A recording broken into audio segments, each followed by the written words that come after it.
प्रेम से बोलिए सद्गुरु साहिब जी की जय हो। सतनाम साहिब। आदरणीय सर्व संतों की जय हो। उपस्थित आदर के योग्य सभी जीवात्माओं को मेरा नमन। सतपुरुष साहिब का अनंत अनंत शुक्रिया, अनंत अनंत आभार। हे साहिब, आपकी सदा ही जय जयकार। आप सब में बैठे परमपिता परमात्मा को शत शत नमन। सत्यबोध के अंतर्गत आज हम चर्चा करेंगे इन कीमती श्वासों से हमें क्या करना चाहिए। जैसा कि आप अवगत ही हैं कि ये श्वासें हमारे लिए कितनी कीमती हैं कि एक भी श्वास हमें 3 लोग अगर हम एक तकड़ी में तोल के किसी को दें और कहें एक श्वास दे दो तो वो भी नहीं मिलती। इतनी ज़्यादा कीमत है इन श्वासों की। हीरे से भी अनमोल संतों ने इन श्वासों को बताया है। मानव जीवन को बहुत अनमोल बताया है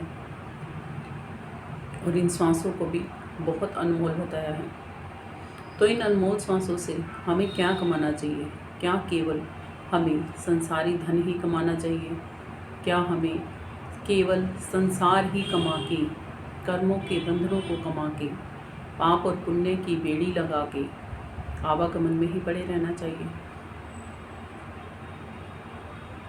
श्री कृष्ण जी ने गीता में बताया भी है कि आत्मा कर्मा अनुसार तन धरती और तन छोड़ती है। तो क्या हमें तन धरते और तन छोड़ते ही रहना चाहिए? क्या हमें अपने आप को जानने की कोशिश नहीं करनी चाहिए? जब हम अपने आप को जानने की कोशिश करते हैं तब आता है सुमिरन। इन श्वासों से वास्तविक तौर पे तो हमें सुमिरन ही करना चाहिए। सुमिरन परमात्मा का किया जाता है, जिस परमात्मा ने हम आत्मा को बनाया और फिर ये मनुष्य तन हमें मिला है कर्मा अनुसार। उस परमात्मा को जब हम याद करते हैं, सुमिरन करते हैं, तब हमें हमारी असली पहचान भी पता लगती है कि हम आत्मा हैं। कबीर साहिब जी अपनी श्रीवाणी में कहते हैं कि श्वास श्वास सिमरन करो, व्यर्था सांस मत खोए, ना जाने इस श्वास का आवन होए ना होए। कि हे मनुष्य, हर एक श्वास दर श्वास, हर एक श्वास में परमात्मा का सिमरन करो। सिमरन हम परमात्मा का कब कर सकते हैं? याद हम परमात्मा को कब कर सकते हैं? नॉर्मली तो हम किसी भी टाइम पे परमात्मा को याद कर सकते हैं, मगर वास्तविक तौर पे हम परमात्मा को जब याद कर पाएंगे जब हम संतों की शरण करेंगे। हमें ये पता चलेगा कि परमात्मा है कहाँ, तभी तो हम उसका सिमरन भजन कर पाएंगे।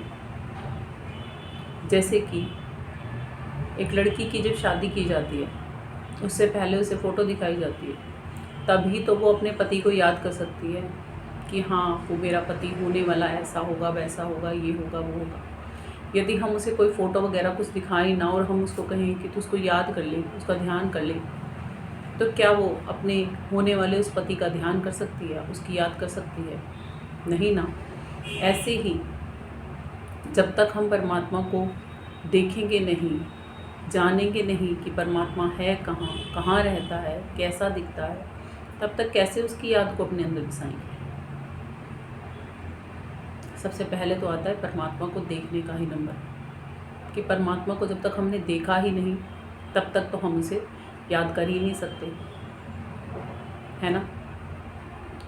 जैसे कि जब हम संसार में भी किसी से मिले नहीं, किसी को देखा नहीं, किसी को जाना नहीं, किसी को पहचाना नहीं, तो उसकी हम याद बना ही नहीं सकते। ऐसे ही जब तक हमने परमात्मा को देखा नहीं, जाना नहीं, तब तक हम परमात्मा की याद भी अपने अंदर में नहीं बना सकते। अब आप ये कहेंगे कि क्या सच्ची में हमने कभी परमात्मा को देखा ही नहीं? हाँ, परमात्मा को केवल देख पाते हैं शब्द भेदी संत। जब हम शब्द भेदी संतों का संग करते हैं, सच्चे शब्द भेदी संतों का संग करते हैं, तब वो हमें वो नुक्ता, वो तरीका सिखा देते हैं जिससे कि हम आत्मदर्शन भी कर पाते हैं और परमात्मा दर्शन भी कर पाते हैं। फिर आत्मा परमात्मा का ध्यान कर पाती है और आत्मा परमात्मा को याद भी कर पाती है। और इन कर्मों के, पाप पुण्यों की बेड़ी को काट के इनसे आज़ाद भी हो पाती है। कबीर साहिब जी ने कहा है कि पाप पुण्य यही दो बेड़ी, एक लोहा एक कंचन केरी। कि पाप और पुण्य दोनों ही बंधन हैं, मगर हम तो यही मानते आए हैं आज तक कि पाप मत करो, किसी का बुरा मत करो, बस अच्छा अच्छा करते चलो। अच्छा कर्म करने से भी हमारे बंधन बनते हैं, तो कि क्या फिर हम कोई कर्म ही ना करें? करो, अच्छे कर्म करो। अच्छे कर्म करने के साथ में भावना निस्वार्थ की रखो। स्वार्थ की भावना से जब हम पुण्य कर्म करते हैं तब वो हमारे पुण्य कर्म ही कहलाते हैं। जैसे कि हम मंदिरों में जाते हैं, मंदिरों में जाके हम कामना करके आते हैं कि हमारा ये कार्य हो जाए तो हम ये करेंगे। तो आपने पहले ही परमात्मा से क्या कर दिया? डिमांड रख दिया ना कि मुझे ये चाहिए तब मैं ये करूँगा। परमात्मा को तो आपसे वैसे भी कुछ नहीं चाहिए, क्योंकि परमात्मा तो है ही देने वाला, है ना देने वाला। तभी तो हम जाते हैं ना परमात्मा के पास मांगने के लिए। यदि परमात्मा देने वाला ना हो तो हम उसके पास क्यों जाएं मांगने के लिए? फिर तो हम मंदिरों में भी ना जाएं। मंदिरों में साकार भगवान को जब हम मानते हैं तब हम मंदिरों में जाते हैं। निराकार भगवान को जो मानते हैं वो तो मंदिरों में भी नहीं जाते। तो क्या उनकी कामनाएं पूरी नहीं होती? कामनाएं तो उनकी भी पूरी हो जाती हैं। फिर असली तौर पे जैसे भी कहा ना कि याद तब कर पाओगे सही मायने में परमात्मा को, जब परमात्मा का सच्चे तौर पे सत्य को जानोगे, तब परमात्मा को याद कर पाओगे। वो पता केवल शब्द भेदी संतों की शरण में जाने से ही लग सकता है। अगर आप शब्द भेदी सच्चे संतों की शरण ग्रहण नहीं करेंगे तो आपको उसका भेद कभी भी पता नहीं लगेगा और सुमिरन करना भी नहीं आएगा, और आपकी ये सांसें यूं ही जैसे आज तक आप बिताते आए हो वेस्ट की तरह यूजलेस होती जाएंगी, कोई काम नहीं आएगी।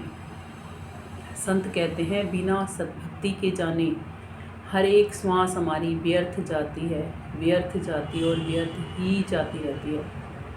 यदि आप नहीं चाहते कि आपकी एक भी श्वास जो कि हीरे से भी ज़्यादा कीमती है वो व्यर्थ जाए, वो व्यर्थ ना जाए। यदि व्यर्थ जाए तो जा ही रही है, और यदि ये चाहते हैं कि वो व्यर्थ ना जाए तो आपको संतों की शरण ग्रहण जरूर करनी चाहिए।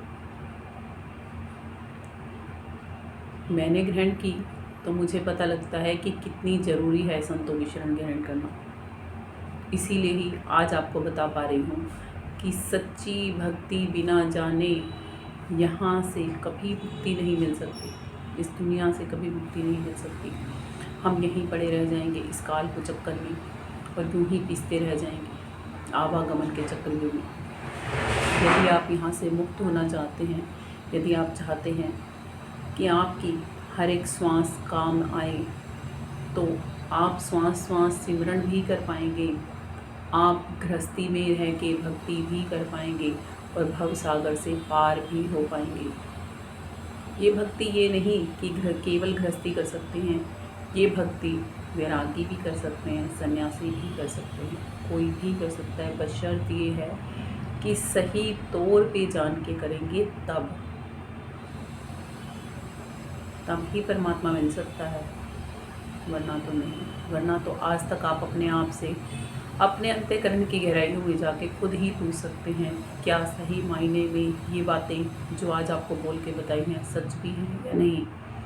आपने सच्चे में ही परमात्मा के दर्शन किए भी हैं या नहीं, आत्मा के दर्शन किए भी हैं या नहीं।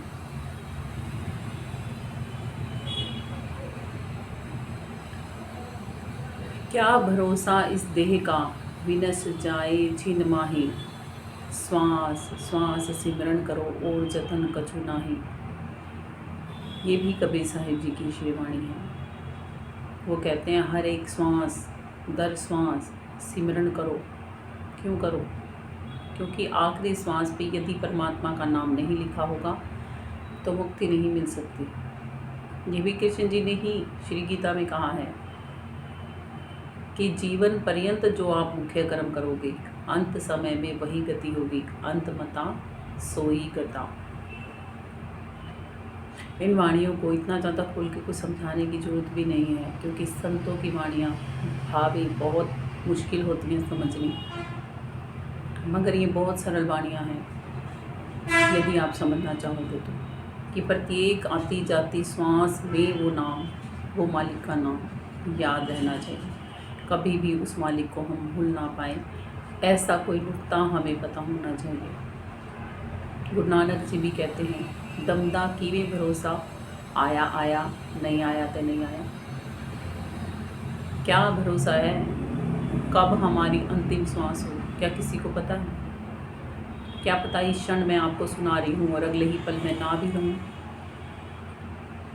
तो मुझे ये दुख नहीं कि मैं नहीं रहूँगी। क्यों? क्योंकि सही मायने में मेरे गुरु जी ने मुझे परमात्मा को याद करना सिखाया है, इसीलिए ही फ़क्र है मुझे उन पे, नाज करती हूँ मैं अपने गुरु जी पे कि उन्होंने मुझे सच्चे मायने में ही सद्भक्ति सिखाई है, कि मैं गृहस्थी में रह के गृहस्थ जीवन भी जी पाती हूँ और सद्भक्ति भी कमा पाती हूँ। कितना शुक्राना करूँ उनका, सब कम है। शब्द भेदी संतों की शरण मिलनी बड़ी मुश्किल होती है, और जिस आत्मा को मिलती है वही ये जान पाती है कि सही में ही आत्मदर्शन और परमात्म दर्शन जब एक आत्मा करती है तो उसके लिए उसके गुरु जी क्या बन जाते हैं। परमात्मा और गुरु में भी कोई भेद नहीं रह जाता उसके लिए। परमात्मा और गुरु दोनों समरसता में दिखाई देने लगते हैं। ये संसार सब आत्माओं वाला दिखाई देने लगता है, ना ही कोई यहाँ पे हमारा बैरी होता है फिर, ना ही कोई हमारा मित्र होता है फिर, सब एक जैसे लगते हैं। कोई ऐसा नहीं लगता कि ये मनुष्य बुरा है, ये मनुष्य अच्छा है। हम भेदभाव भूल के प्रेम करना जान जाते हैं जब जान पाते हैं ये सब चीज़ें हम, जब सच्चे संतों की शरण में जा पाते हैं। आज के लिए बस इतना ही। प्रेम से बोलिए सतगुरु साहिब की जय हो। सतनाम साहिब।